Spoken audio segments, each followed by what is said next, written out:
The city is failing its citizens now. It's failed. It's a failed city. A lot of people think like it can't be that way. Yeah, it is. I'm in downtown Oakland sometimes. It looks like a ghost town. If you own something, you're like the bad guy. The city went out of its way, in my opinion, to tell people not to pay rent. You have landlords who have not received rent in almost three and a half plus 4, going on 4 years now. Now they have to go through the eviction process, which is a joke. Or they created barriers that, quite frankly, are just killing landlords. Hello and welcome to Bay Area Innovators. I'm your host, Steve Ispas. Oakland is at a tipping point today with renter eviction cases soaring after the years-long moratorium due to COVID, which allowed tenants not to pay rent, finally ending. Today, we sit down with Jonathan Fleming, an Oakland local and expert in real estate, to help us understand what is happening on the ground. Jonathan, welcome to our program. Thank you for having me. Thank you. Great to have you here. Well, you know, we've seen a lot of eviction lately in the city of Oakland. The numbers been going through the roof. You've been an expert in real estate and you live in Oakland. Tell us, why is this happening? Well, I mean, Oakland is a city that can't help itself at times based upon leadership. And I go back to a situation that happened a couple years ago where there was a group of squatters that took over a house in West Oakland.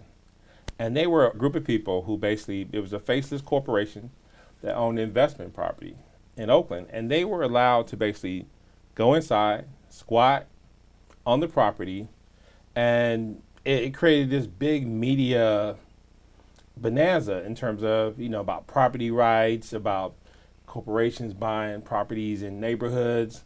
And at the end of the day, it was sort of like a victory in a way for the squatters. Because I think the city put the property in some type of land trust. They were able to commandeer this property that was just sitting there vacant that was owned by a corporation. And I think when cities adopt policies that basically take away property rights, where somebody can say, hey, I'm disgruntled, so therefore let me take that car, let me take that house, and then you start electing people like that to the city council, you start breeding the attitude of just, you know, even though I made probably bad choices in life, or I didn't make the best choices in life, somebody owes me something. And I think a lot of people don't realize how incidences like that start this ripple effect in terms of housing. And then you have a situation where we're at today, which is we're right now, there are going to be thousands of evictions in the Bay Area, in Oakland especially. I've worked in the business for over 2 decades now, and I've never seen so many people who stop paying rent. We're so busy right now with terms of paperwork, trying to make sure people are going to be getting evicted soon. Unfortunately, we take no pride in that. For example, I have a client right now, has an 18-unit building. More than half the people stopped paying rent during the pandemic. And not only did they stop paying rent, the building's conditions is not as great as it used to be. You have a lot of situations where the city of Oakland didn't allow us to evict unruly people, or they created barriers that, quite frankly, are just killing landlords. And one of the biggest problems we have now, which is now we're going through the legal process of trying to get them out, is you have a clogged court system. You have certain fringe groups who help the tenants, who are the ones who, not all tenants are doing this. There's a small group of tenants who can go to certain organizations in Oakland and basically cause the landlord to spend a lot of legal money trying to evict them. This organization even gets money from the city of Oakland. So when you're a tax-paying owner of a property in Oakland, when you're trying to evict some of your tenants, you're also fighting the city of Oakland because they're funding these fringe groups that are basically trying to stop you from evicting people who didn't pay rent. And then all of this got worse on July 15 as far as the eviction because of the moratorium ended. Talk to us about the moratorium. It got even worse because there are so many people who stopped paying rent for whatever reason. But the city went out of its way, in my opinion, to tell people not to pay rent. The city basically just, put a banner up, say, hey, they can't evict you, they can't do nothing to you. I mean, we can give people like 3-day notices to pay. We can do a lot of different things that we normally would. I had a tenant who paid his rent on time for 3 years. But then when the eviction moratorium hit, completely stopped paying. And for 3+ years, almost 4 years, has not made a rental payment. And this is the city of Oakland. So when you look at the politics of the situation, you also got to understand that when government interferes with private enterprise, because when you're a landlord, you're a business. But I'm going to tell you, your customers can come eat at your restaurant every single day for the next 3 years. And we have power to tell you you can't charge those people. A lot of these landlords, I'm working with a lot of landlords now who are facing foreclosure. They've had mental, hurt from the situation. Their families are struggling. They have no money to even pay for their own upkeep of their own lives. And a lot of these were happening because the city of Oakland went overboard with an eviction moratorium that has gone almost 4 years. You have landlords who have not received rent in almost 3.5 plus 4, going on 4 years now. Now they have to go through the eviction process, which is a joke, because a lot of these Alameda County judges are afraid of they're afraid of the fringe groups out there. They're afraid of the certain things that the city's doing. And you rarely can find judges in Alameda County. If you go in there with your eviction, tenant hasn't paid 4 years. If you don't have one form or document that they were supposed to, the judge will throw it out. Talk to us a little bit about the process. So someone didn't pay the rent for 3-4 months after the moratorium ended, right? So then the landlord has to, what do they have to do to get them evicted? They have to start an eviction. They have to use a special 3-day notice to pay, customized for the city of Oakland. And if it's outdated, for example, or if it doesn't have a certain wording in there, these fringe groups that operate out of the courthouse, because they have desks and things set up there. And all they do all day long, because they're heavily funded by local governments around the Bay Area, right? They will say, oh, it doesn't have this. Oh, this is the old form. This is the form 2 years ago. The central issue is these people did not pay their rent. They should be evicted. But in Oakland, they've created all these different layers of ways to stop hardworking, small property owners who've done everything right from evicting people out of their property who did not want to pay rent. I mean, it's almost like, I've managed properties for a long time. But when you take away any type of responsibility in terms of when you tell a landlord, hey, that this person can sit here, live free for 3+ years, and now they have to expend legal costs to get this person out. It's like a rigged system. And I think that's what a lot of people in the Bay Area do not realize. It's a rigged system that favors people who didn't want to do the right thing. And a lot of people think like it can't be that way. Yeah, it is. Go down to Hayward Court on Amador Street on any Wednesday or during the week. You see a whole crowded space. And you got landlords, you have tenants, you got the fringe groups in there whose only goal is to try to destroy the landlord, cost them a whole lot of money. I worked with a lady recently who the lady had been in her house for 3+ years. This lady, the client was an older lady. She wanted to sell the property when the market was better for her own retirement. But since the lady had been there for 3+ years, hadn't paid rent at all, she went and got one of these, so-called groups that are about helping tenants, right? But all they wanted to do was cause the client to spend a whole bunch of legal fees, get in the way of what the lady needed to do, which was the tenant had to leave because she hadn't paid. So she was so stressed out, she didn't want to go through the whole fight She didn't want to exhaust all her money on the legal fees. She hadn't received rent over 3.5 years. So she just ended up selling her property for much less to an investor. And people don't realize how much that's happening now. Where if you said, listen, I probably get 500,000, I probably get 700,000, didn't have this issue going on, if the person had paid me, but now I got to sell it for much cheaper, like maybe 500 or 450, because they know what's coming down the pipeline, which is a fight. And in Oakland City government has done more. Oakland City Council has done more to encourage homelessness or encourage people to not get off of that whole mindset. They've created their own industrial homeless encampments. Because where are all these people going that are getting evicted now? They're going to so-called need services. They're going to so-called need money. They're going to have to be funded by someone. So now the government, or just to say Oakland City government, they are now responsible for all this displacement because they're the only ones that tried to stay up to almost 4 years of people not paying rent. Tell us a little bit more about these fringe groups, like who they are, how they got funded, and who's supporting them to work on this destabilization of housing.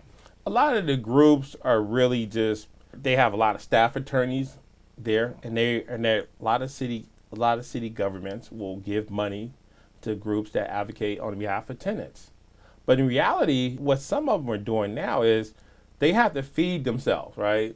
So when you're fighting with a tenant, they can make, when I say fighting, when you're trying to evict someone who has not paid or they're violating the lease, these groups will ask you for $60,000, $70,000, $100,000 as a move out expense, when you're negotiating with them, for example. Or they will threaten to go to trial. They will threaten, because see, most landlords in Alameda County, they're not going to pay their attorney to sit up in court waiting for a trial, which is at $300 to $500 an hour for 2 or 3 days, because that's the whole hustle behind it, which is to get you to exhaust all your resources as a property owner. And the people they're hurting are just average, everyday people. They're not people they didn't go into the housing business to be slumlords. These people, they worked hard. They're small property owners in Oakland. And there's really nobody advocating for them in the right way in terms of, I see myself on like ground zero of it, because I deal with it from both sides. And I work with some incredible nonprofits who have done great jobs with, taking people off the street, helping people get back on. But when you look at the way the city of Oakland has done it, they've encouraged homelessness by their actions of making landlords broke. They've killed their own housing stock because they've killed the landlords. Like the property we were at yesterday, in Oakland this week. Tenants hadn't paid in almost 4 years. You go inside the unit, it's just thrashed. Everything is just thrashed in there. There's just tons of clothes, junk, bikes. You got, car tires in there. You have things in there that shouldn't even be in an apartment in the first place. So when the sheriff goes in there, even the sheriff was like, wow. What the hell is this? Is this so much? This is an apartment that's going to have to be cleaned up, turned around. You're looking at $25,000, $30,000, $40,000 with all the renovation that's going to have to occur. Loss of rent for the last 4 years almost. So where this property owner is not rich, where are they going to get that type of money from, and with this kind of loss? And if I had to estimate how much in rental income they've lost, I would say probably up in $80,000. Over the time of the... over the time of it. Because the city of Oakland, a lot of people watching the show will probably say, why didn't you evict those people? You have a moratorium in place. Not only did you have a state moratorium, Alameda County moratorium. Then you have a city of Oakland moratorium. But when the state and Alameda County removed theirs, Oakland extended theirs. So where is the justice for the small property owner? And all you're doing is encouraging homelessness and kicking good people to the curb who own property. Another thing that we had in Oakland too, which was you have unruly tenants who are bothering other tenants in the building. So, you can't just go down to the court, work your way through the system and try to get that person out. You even those fringe groups that I'm telling you about, their attorneys will fight you over people who are even violating the lease rules or whatnot. They'll fight you over that. So you cannot evict someone or take them out for being unruly. That's not a clause that can be used. Oh, they make you go through hell to do that. The judges are scared. Back in the day, I can go to Contra Costa County. Judges out there are just way more understanding of the rental process. In Alameda County, like one judge who was handling all these eviction cases. And you got all these people who are just coming down a pipeline that have to be evicted now. Where is the due process for all those landlords who are losing right now? Part of it is just that we knew this day was coming. Those of us who work in the housing business, we knew this day was coming. But when you have an attitude in Oakland, which is, Oakland is very anti-business, for one. But Oakland put the housing problem on the backs of small property owners and didn't give them any help. And that's crushed a lot of people. That's made a lot of good people leave Oakland now. I mean, you have a lot of good property owners I had an old lady call me and she said she had been a property owner in Oakland for over 50, 60 years. Her and her husband started off selling real estate together in Oakland. And she said, never again. She's leaving Oakland. She's not investing in Oakland no more. She's done. This lady I got to know this lady a little bit. African American lady. And what bothers me about it even more is that, you have all this discussion about reparations in the Bay Area.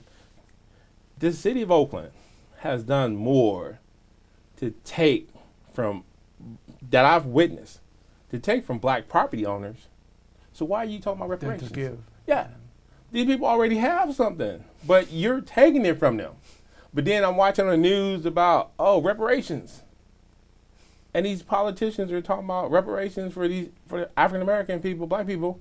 And I'm like, dude, they have, I work with a lot of black people who have properties, but they're losing it because you're telling people not to pay their rent for the last 4 years.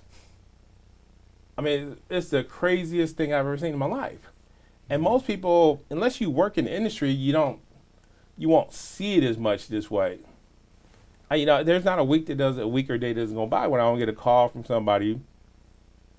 And we can't really calculate the numbers of people who just said, sometimes I sold my property and things of that nature. And sometimes people do it silently. They'll just sell it to an investor, or they just sell it, for a price they didn't want to sell it for.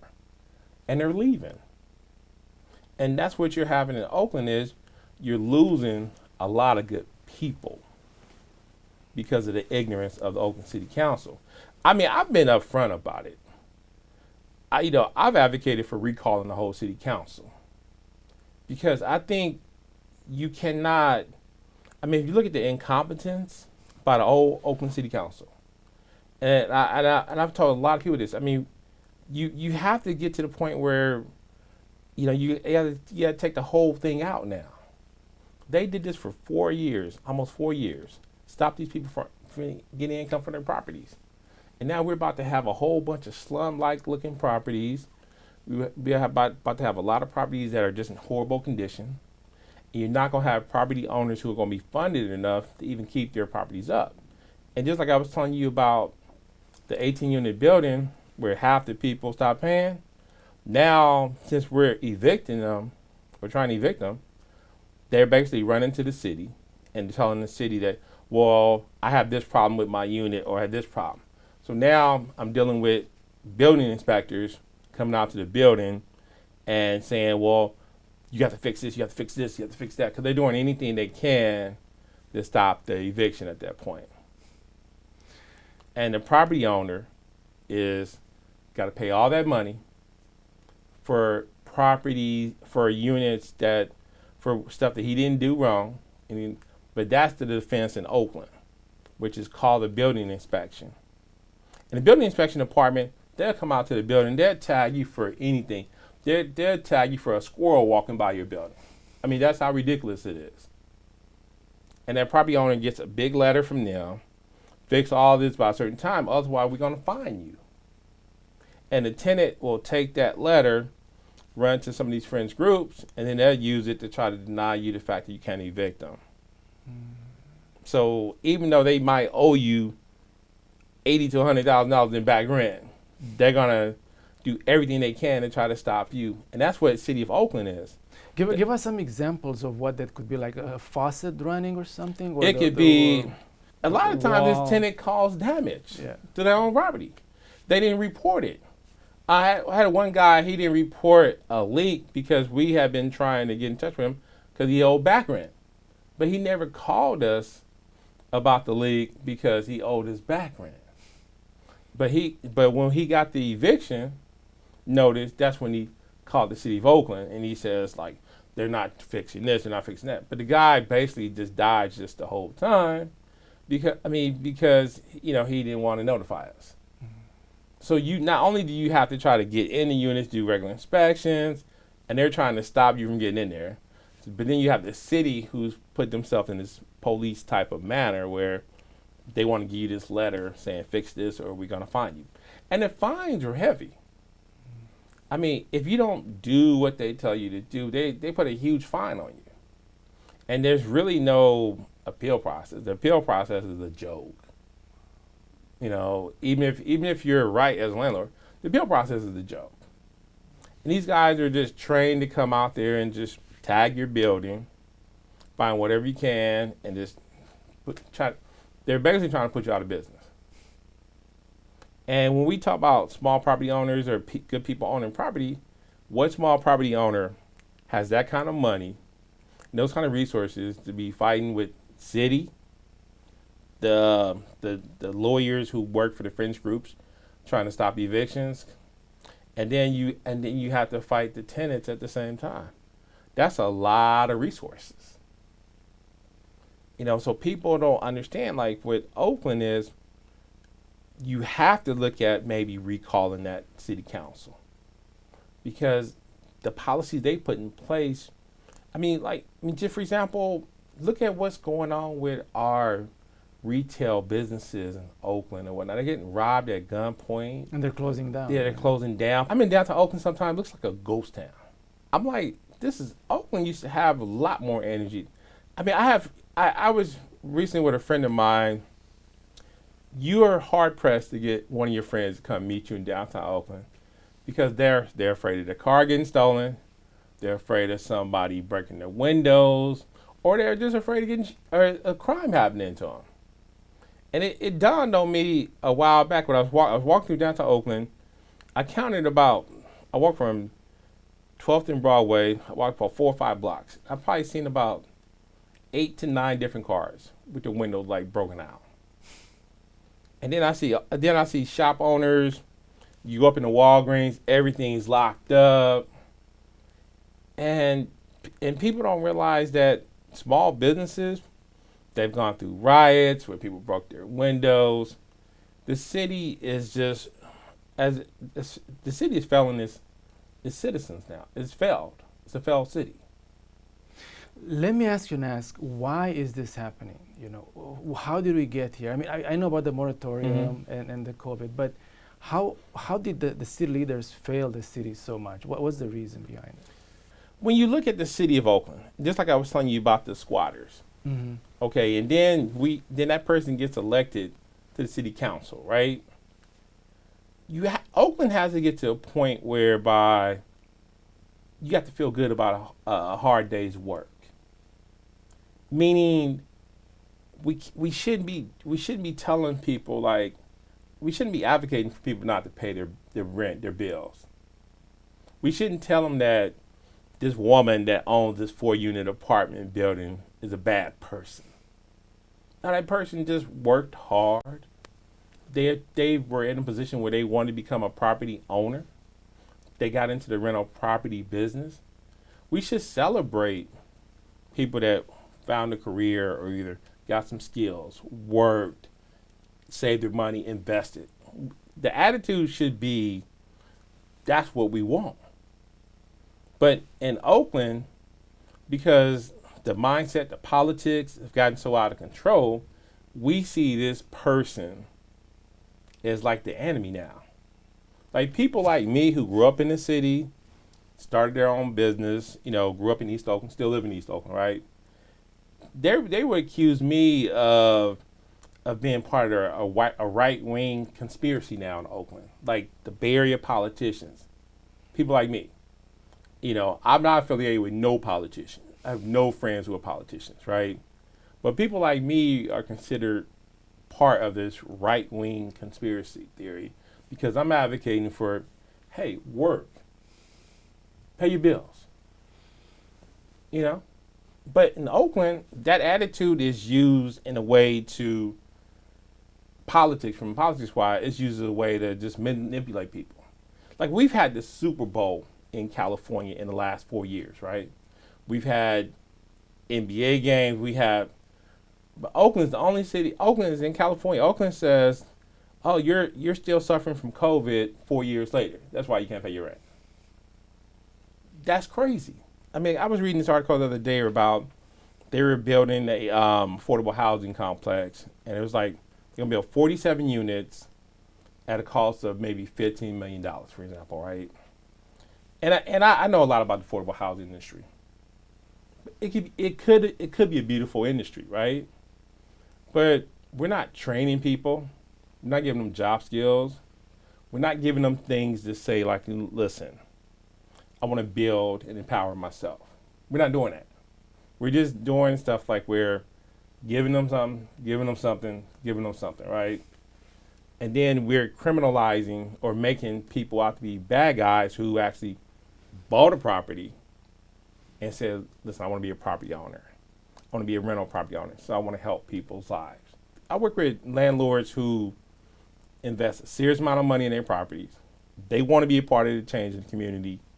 And they've just basically got the middle finger from government for the last 4 years. And when you talk about turning around the system, you can't turn it around if the forces at play are purposely trying to kill local landlords that own properties for the right reasons. Talk to us about what you think is the ideology that's driving this force that's pushing these policies out. It's been simple for a long time now. It's just people who have something are like the enemy. You can have a new car and you're the enemy.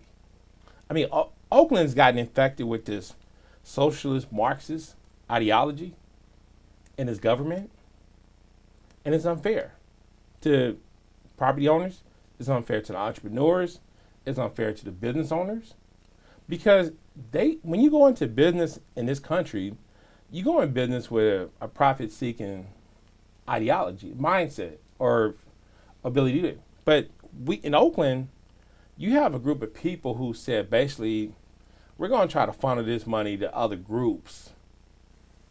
We're going to try to funnel this money to maybe people who might be friendly with us, might be our friends in some cases. But these entrepreneurs these property owners, business owners that I see and know, they bust their ass to make it. They work hard. So for you to come with this whole socialist Marxist attitude and let that infect city government, that's something that's seriously wrong with any city across the whole country.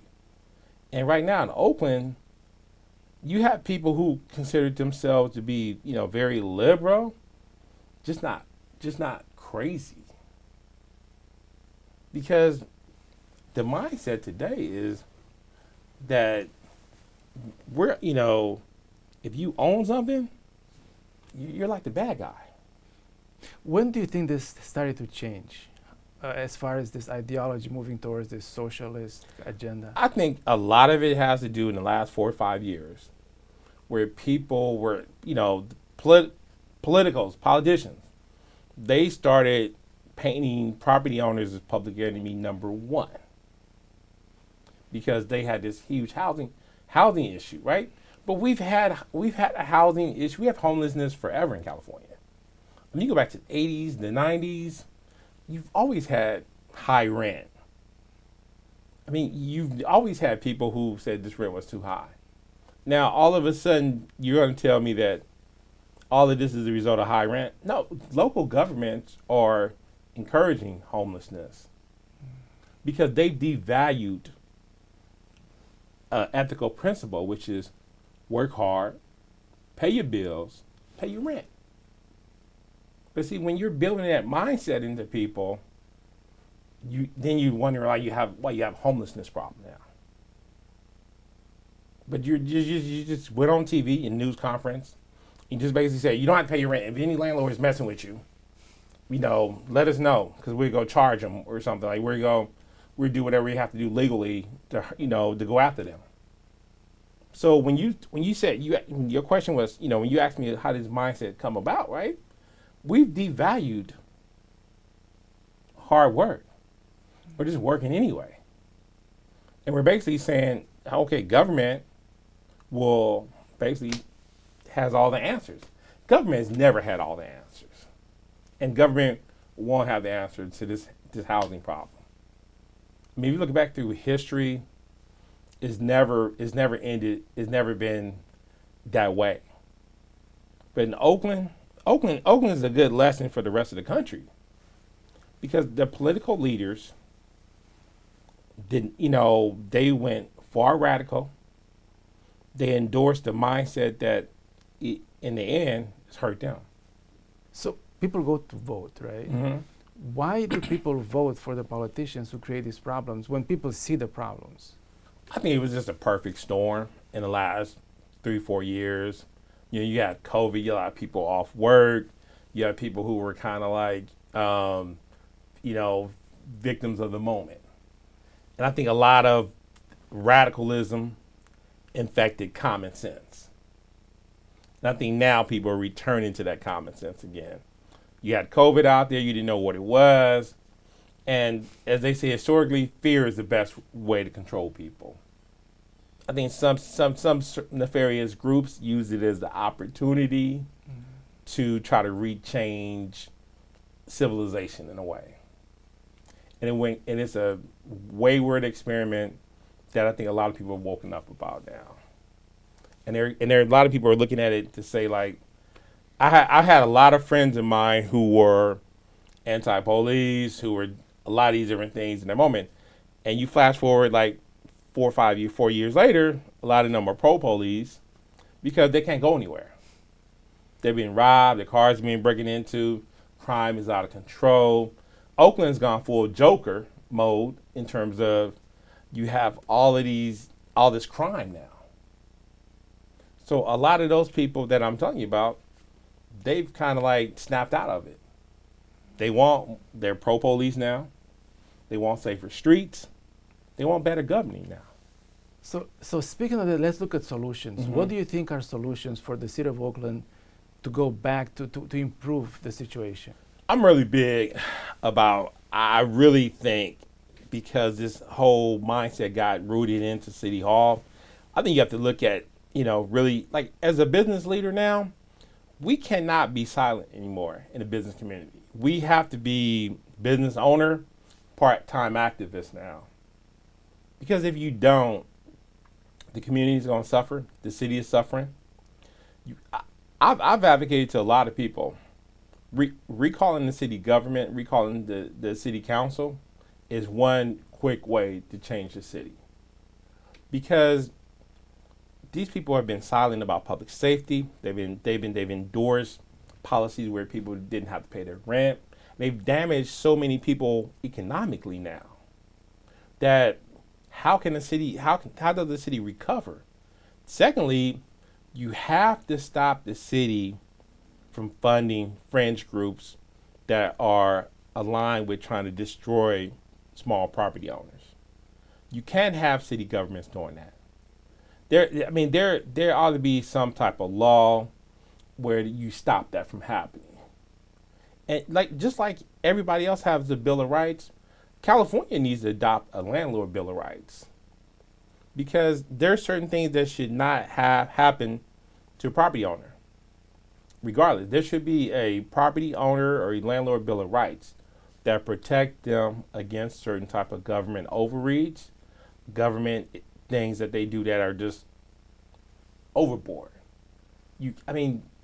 We never tell Apple Computer, listen, don't sell the iPhone for over this amount of money, or price the iPhone at this price. Or give it away for free. We don't do that to Apple Computer, right? Mm-hmm. But if you're a small property owner and you got a business license and you got into business to be a property owner, we control you.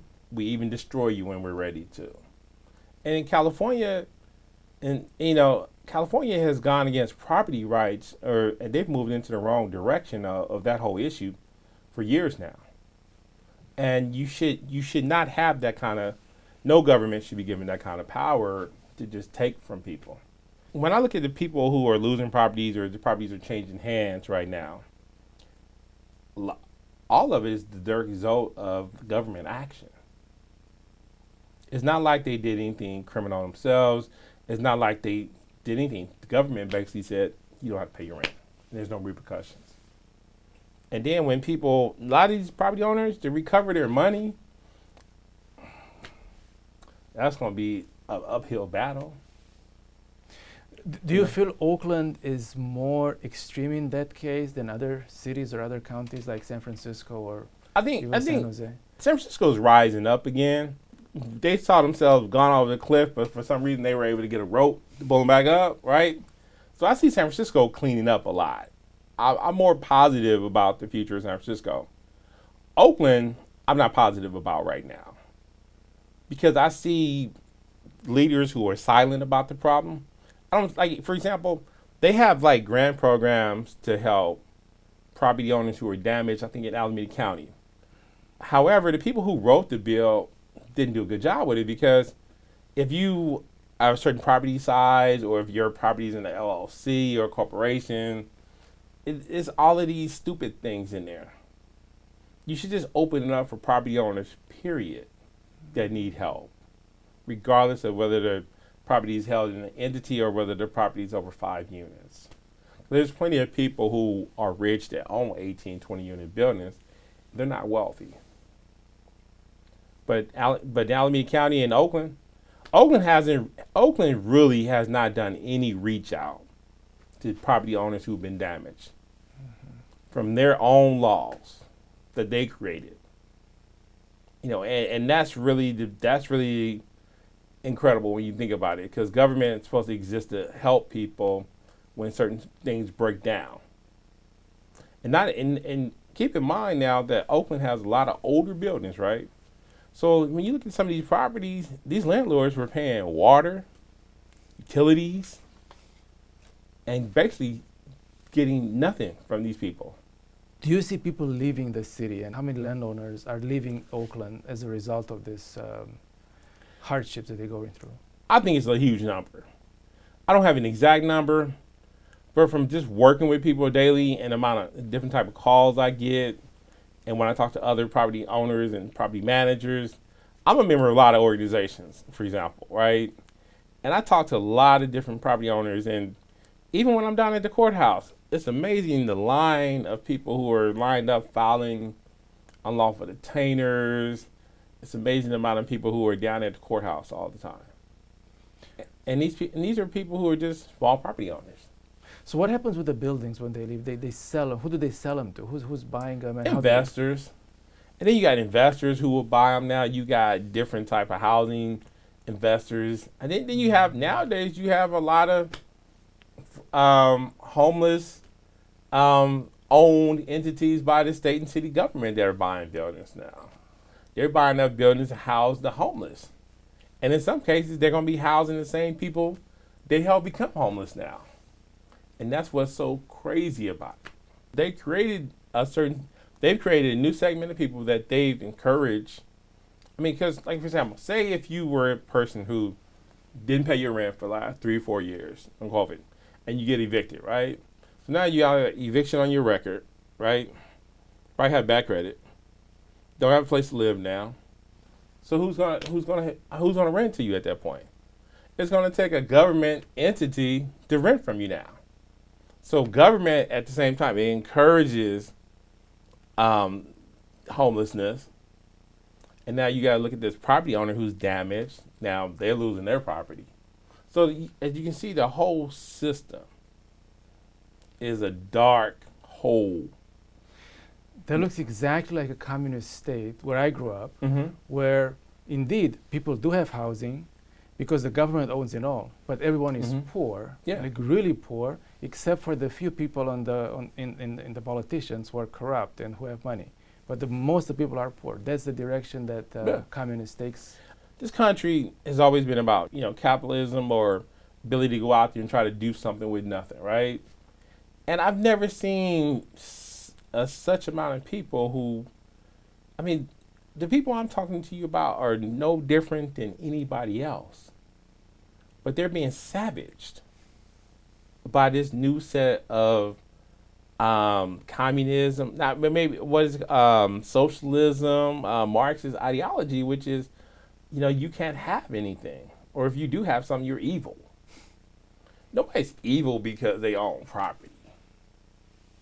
I mean, what's evil is causing hardworking people to fail because you put some type of crazy government power in place that discourages people to pay their bills. And that's something that, from a historical perspective, we're never going to be able to live down because so many people, just like a lot of restaurant owners had to close because of COVID and anything else, people have forgotten about those people, right? The media in the Bay Area, to me, is disappointing because I don't feel like the media has covered this story the way they should. I don't feel like a lot of Bay Area media has challenged local leaders. I don't feel like a lot of Bay Area media have really given this the attention it deserves. And when we look at the homeless crisis in the Bay Area, we got to ask ourselves, are we really trying to solve it? Or is it just about, hurting one person to get another group to rise up? It doesn't seem right. Well, Jonathan, thank you so much for your time. I think this is such an important issue to talk about. I'm glad you bring it up for our audience. Anything else you'd like to add? Hopefully, this just wakes people up. I think you have to just be engaged at the city level, state level, whatever level you are. You're a business owner, speak up, talk up now, because the days of being quiet are over with. They're trying to ruin a lot of things that you're working hard for every day. And I would just encourage people to get more involved. Jonathan Fleming, Oakland, thank you so much for your time. Thank you, sir. Bam. Thank you.